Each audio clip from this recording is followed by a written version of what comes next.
দই জমছে না, পানি কেটে যাচ্ছে। এই ৩টি সিক্রেট টিপ জানলে আর কখনোই ভুল হবে না।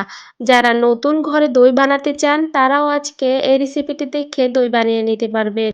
শুরুতেই আমি চুলাতে একটা প্যান বসিয়ে দিচ্ছি আর এর মধ্যে দিয়ে দেব ১ কাপ চিনি। এখানে আপনারা আপনাদের প্রয়োজনে মিষ্টিটা বাড়িয়ে কমিয়ে দিতে পারেন। এখন চুলার হিটটা মিডিয়াম হিটে রাখবো যতক্ষণ না চিনিটা গলে বাদামি রং ধারণ করে।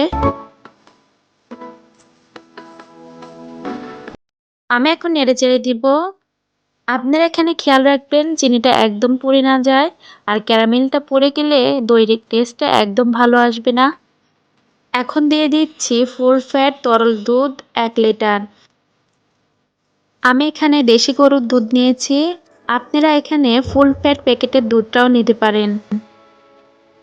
এখন ক্যারামেলের সাথে দুধটা আমি মিশিয়ে নিব।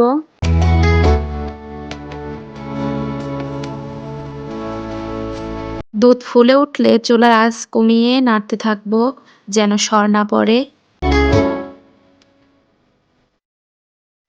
আমি এখানে দুধ নিয়েছিলাম ১ কেজি, এখন ৭০০ মিলির মতন ঘন করে নিয়েছি।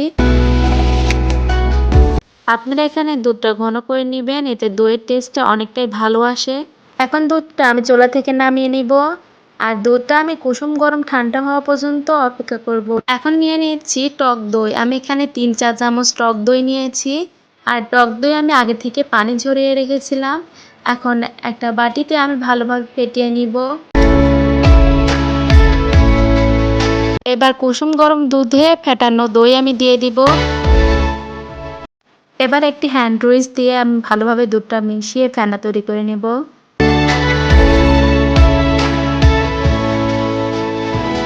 আমি এখন একটা মাটির পাত্র নিয়েছি।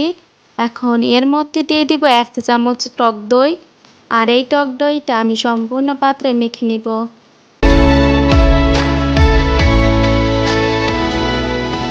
এবার মিশ্রণটি মাটির পাত্রে আমি ঢেলে দিব। এবার পাত্রটি আমি ঢাকনা দিয়ে ঢেকে দিচ্ছি। দইয়ের পাত্রটি আমি কম্বল দিয়ে পেঁচিয়ে ৬ থেকে ৭ ঘন্টা রেখে দিব। ৬ থেকে ৭ ঘন্টা পর আপনাদেরকে দেখাচ্ছি। দেখুন দইয়ের কালারটা কতটা সুন্দর এসেছে আর দইটা পারফেক্ট ভাবে বসেছে। দইটা আমি এখন ২ ঘন্টার জন্য নরমাল ফ্রিজে রেখে দিব। এতে দইয়ের টেস্টটাও অনেকটা বেড়ে যাবে। দইটা এখন কেটে আপনাদেরকে দেখাচ্ছি। দেখুন দই থেকে কোনো পানি ঝরে নাই আর কতটা ঘন এবং ক্রিমি হয়েছে। আর আপনারা বাসায় অবশ্যই ট্রাই করবেন।